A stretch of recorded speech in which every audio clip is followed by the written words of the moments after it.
happy to present you Hans-Peter Waldegger from Swisscom B2B. He is, well, talking about the cat and strong authentication processes, and the rest is certainly up to him. Thank you very much.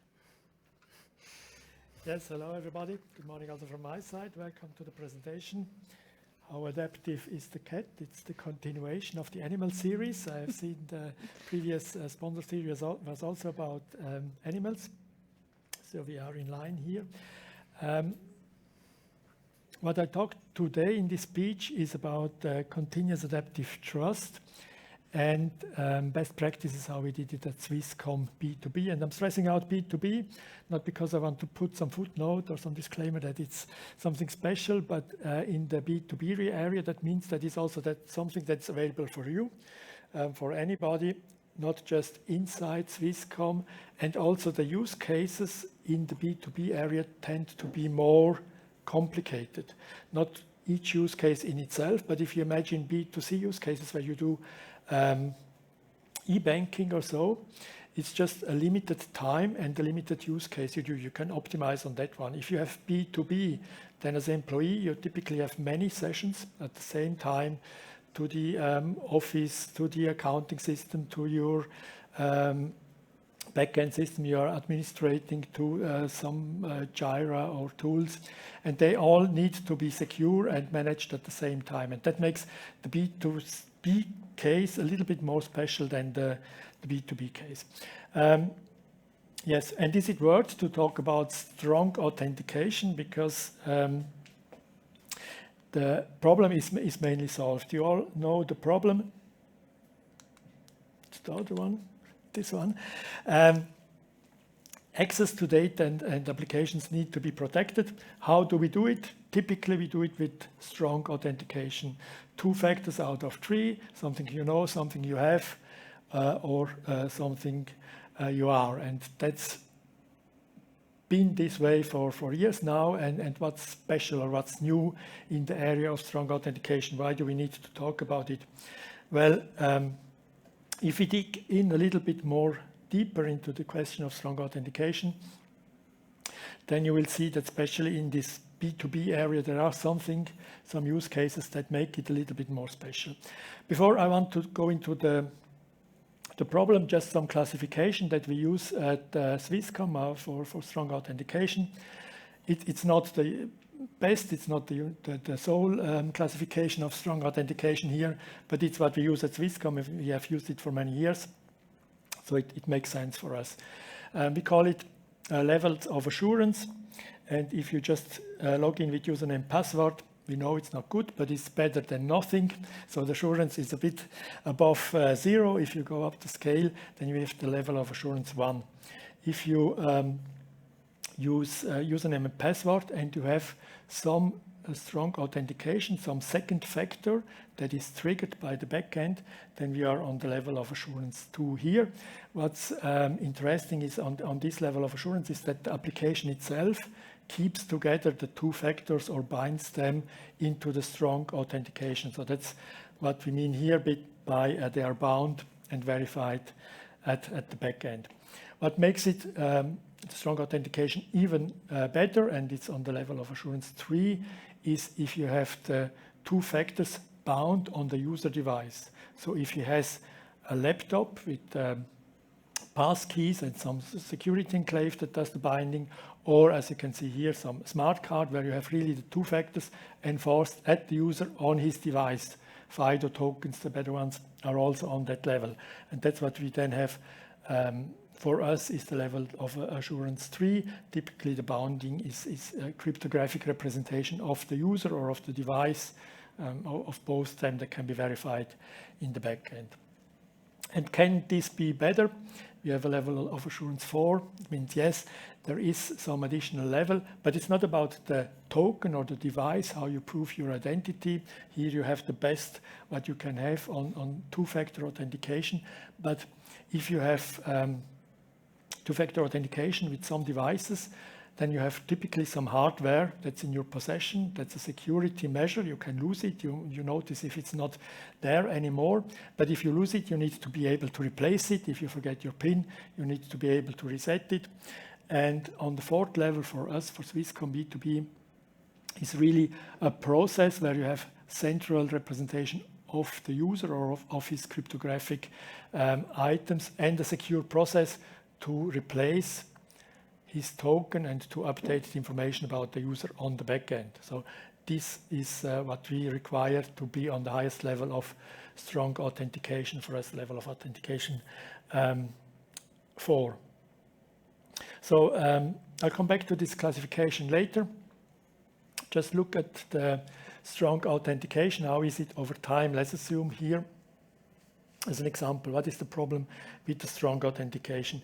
If you do login in the morning or sometimes from somewhere with the level of authentication, then you have a point-in-time authentication. And that is very strong, depending on the required authentication. We have here a level of assurance 4. But what happens then after you have been authenticated with password or device and the identity has been tested against your central repository, IDP, you get access and you get the session representation. So you get the software representation of your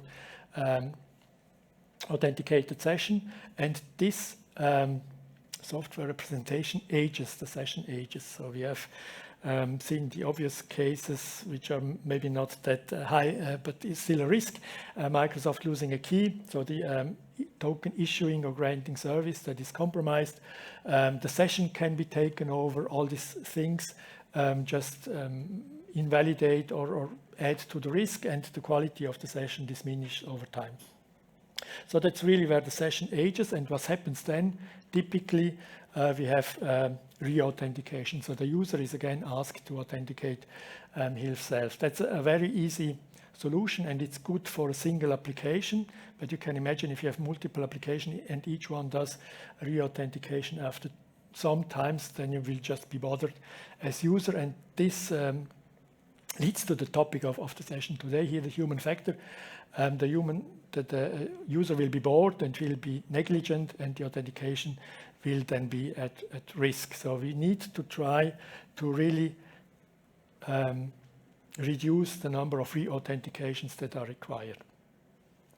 How do we do it? I'll just explain here in some other use case. Imagine an admin user that is going to a conference, not to Bern, but maybe to Milan. She's in the train, traveling to the conference, gets a call about an incident of an application where she can support. She's admin there, she logs in, she has time in the train, solves the problem, does some cleanup. But meanwhile, she crossed the border, and maybe that application or the data was restricted, had some special regulatory requirements so that it should not be accessed from abroad. Maybe the system checks it, then it's good. Maybe not, then it's a little bit at risk, but at least she solved the problem. But the point here is there is also other actions that might invalidate or put the authentication at risk. It's just something the user does. If he changes location, if they changes role, if they whatever have in their possession or their presentation of their identity is lost. Here the good thing is we can do some silent reauthentication with the geofencing, or finding out her positioning can be done without asking the user to authenticate again.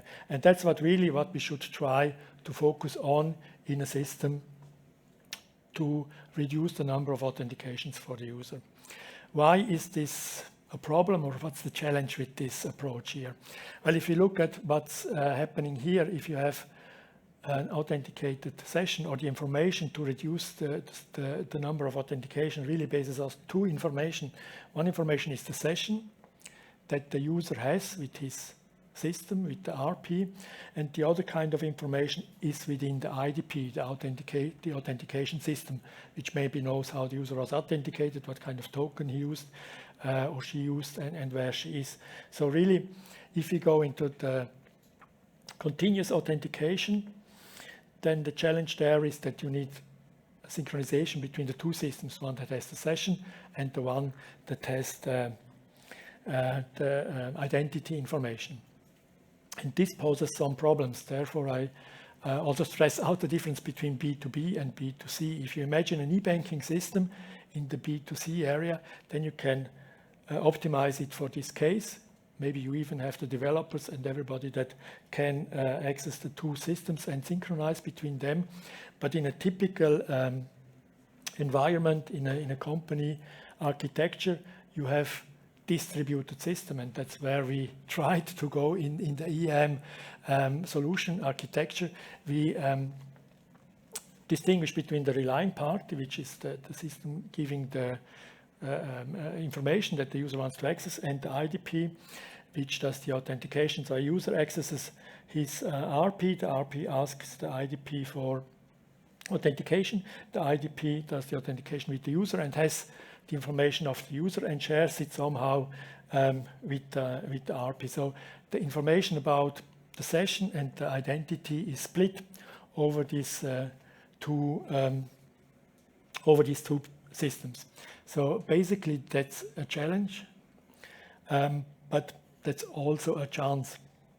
If we look at the system now with different RPs, which is the typical use case in B2B, in the complex environments, then you see the advantage we have here on this setup is that the IDP really has some better view or better overview of all the user and the authentication and the history of the user. So he's in a very good position to share information about what the user does, also to RPs that maybe are not really in the session or in the focus of this authentication or the action. And what we did, and this is now Swisscom specific, we shared information about other sessions or positions, if required, to the RPs through OpenID Connect attributes in claims. And what we are looking at is a continuous access evaluation protocol, which can be used also to share, or which is then a better protocol because it's not it has a callback, so you don't need to pull all the information, but you can have a callback. But you see here, the challenge is really to have the semantics agreed between the RP and the IDP about what's going on and what the information means. And where we want to go, and what we have achieved in some POCs that are available now, is that we want to try to enable the IDP not to execute all authentication requests by the relying parties. So that's really then what can help, or where we reach the target to reduce the authentication, the invasive authentication where the user really needs to do something. In some cases where an RP says to the IDP, please authenticate the user, and we see the user has already been authenticated in the last half an hour or so, we say, okay, we don't need to go to the user again and give back to the RP the confirmation that the user has been authenticated.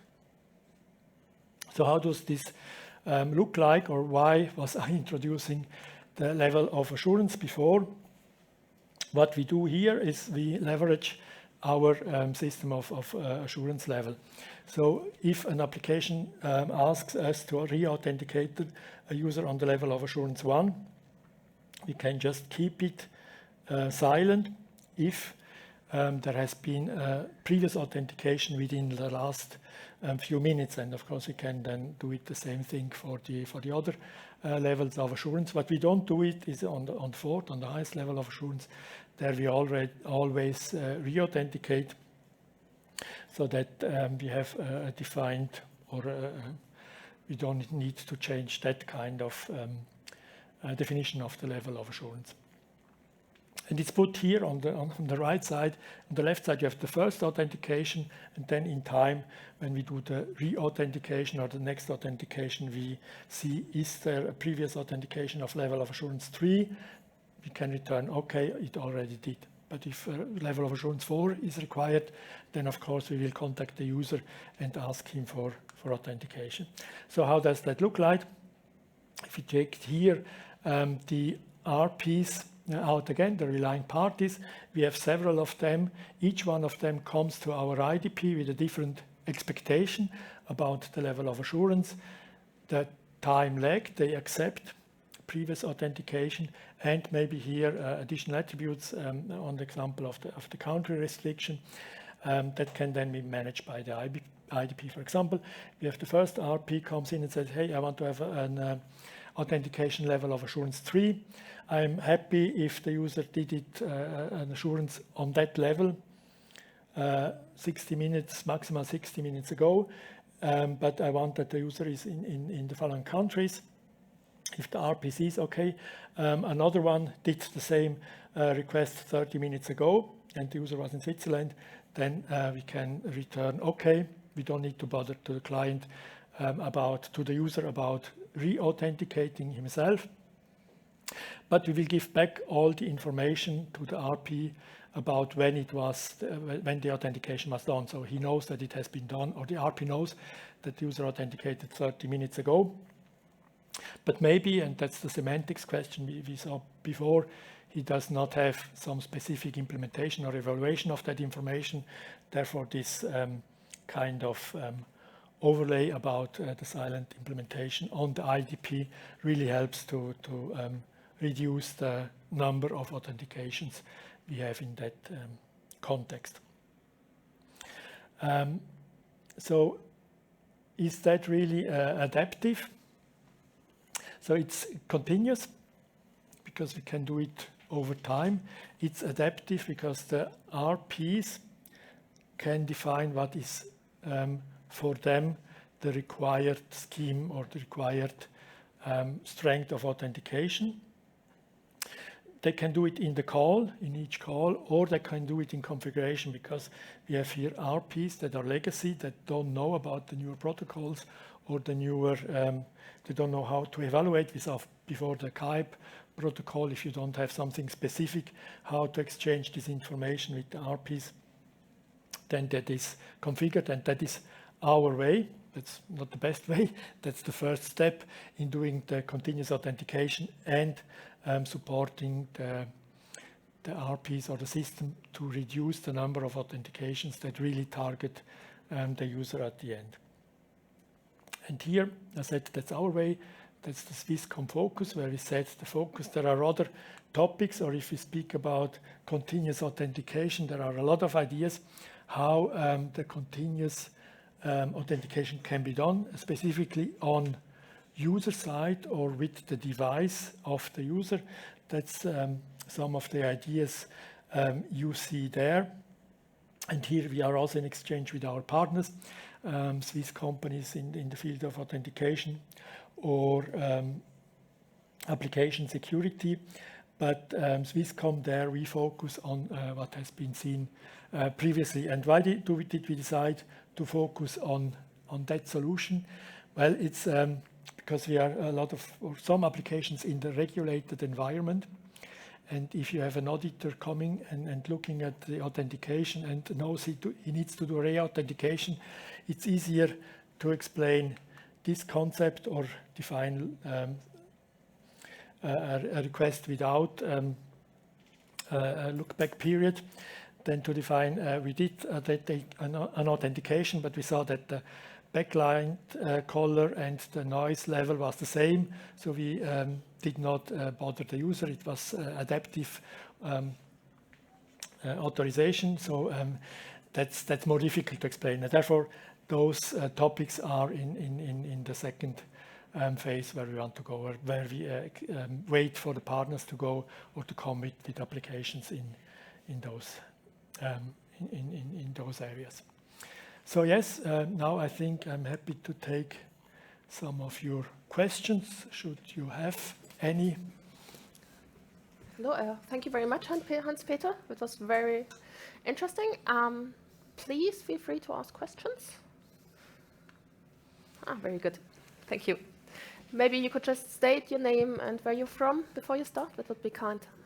I'm Nicholas, and I was working in that area before.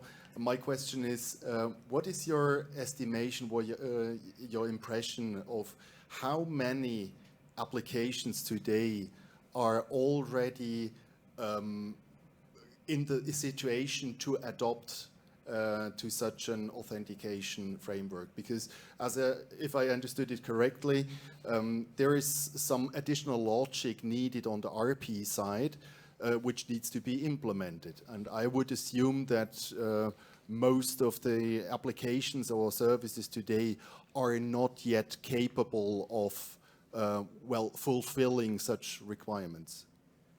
Yeah, that's really the challenge we are facing. And as I said, if you have a B2B environment, you cannot focus on one application. You need to make sure that all applications reach some level or the minimal level of security, because you have the biggest points that you want to address. What we do, if we have some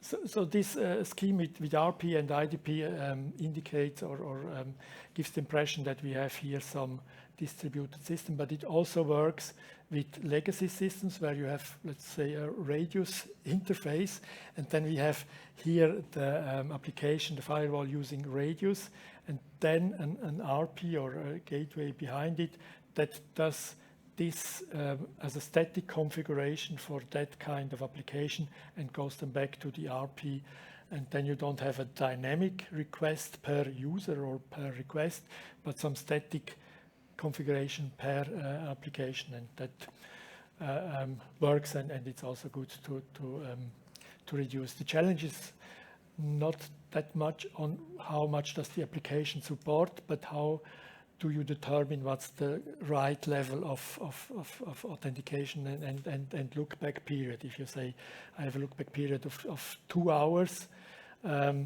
is that okay enough if you have here an administrative request that comes through a firewall or not? That's more the governance challenge, that maybe you don't need to go back in the authentication frequency.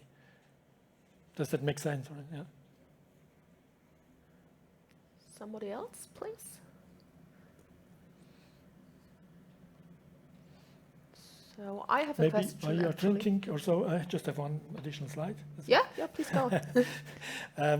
Just if you have the question, what about the trust?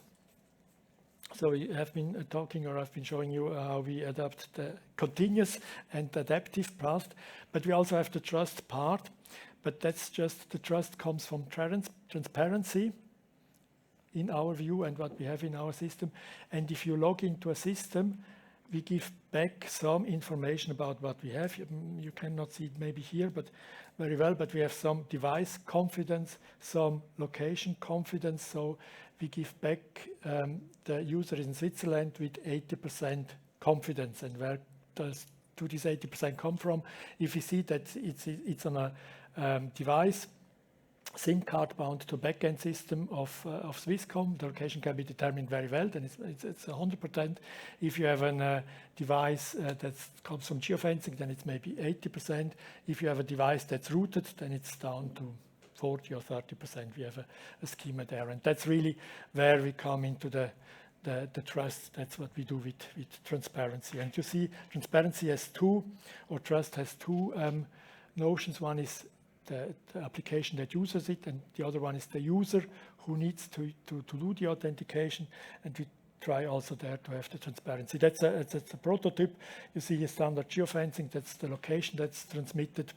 We have here advanced geofencing that will probably be renamed to continuous tracking or location information. That's some marketing and legal questions, but we really need to make also transparent to the user that his location is continuously determined and tracked there. And that's where we go into the continuous, adaptive, and the trust model. So now I'm finished.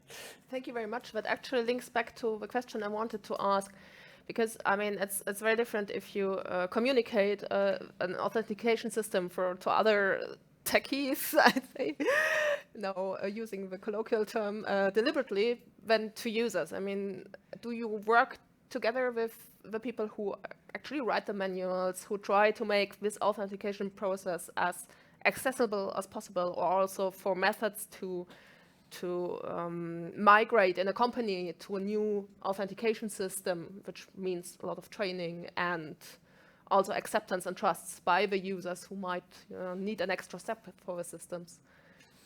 Yeah, sure. It depends. The typical Swiss question answer. We have a lot of authentication methods.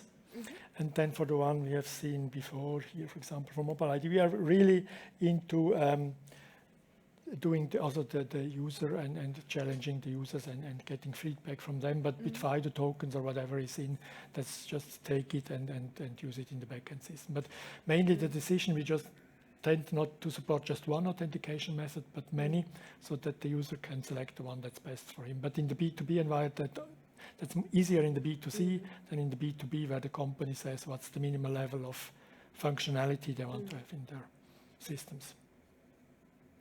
Okay. Are there any more questions? If not, oh yes, please. Matthias Brüning. Ich kann auch so, English, okay. Is this more a tuning approach, or does Swisscom offer a commercial solution? I see the mobile logo, or how does that work if engage you? For this one, we have the first implementation here is on the mobile ID, which is the central platform where you can do the authentication, and we have this kind of pair access configurations, for example, for the location where we can already check or do some fallbacks in the method from the lower SMS, for example, if you want to have lower authentication. And so this is where we are, and that's also the platform where we implement those additional information or concepts. But what's also important, we as IDP, we do just support authentication methods, not attributes for the user. That's then where we attach to other IDPs, if it's important, but it's just to simplify the approach there. Any more questions? Yeah, of course. Hi. Some of those methods for establishing trust that you've mentioned seem incredibly privacy invasive. And it makes me curious, in the B2B context where I'm issued a device by my employer and they say you have to have this app, that's one thing, but you are also talking about that this is something that could in the future be employed in B2C contexts.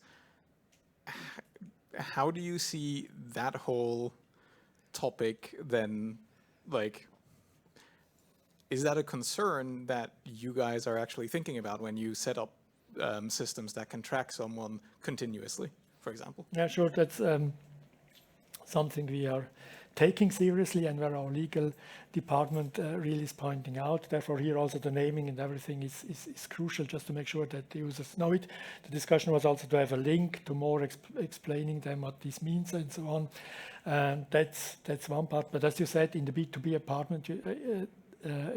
environment, you just can force the user to use it if they sign the working contract. Or we as Swisscom employees, we have the transparency that we are tracked, but it's in the regulations or in the information we got with our contract. And fortunately, what we also see, what we used here now in the OpenID Connect protocol, the user needs to give his consent in the protocol, and that's the beauty, and that was also one reason why we selected this protocol, because it's already built in this kind of privacy. But it's a critical topic that needs to be made aware of, and thank you for the question. So I'm afraid we're out of time. Thank you very much. Thank you very much, Hans-Peter, and obviously, not last but least, but thank you for being here and for your talk.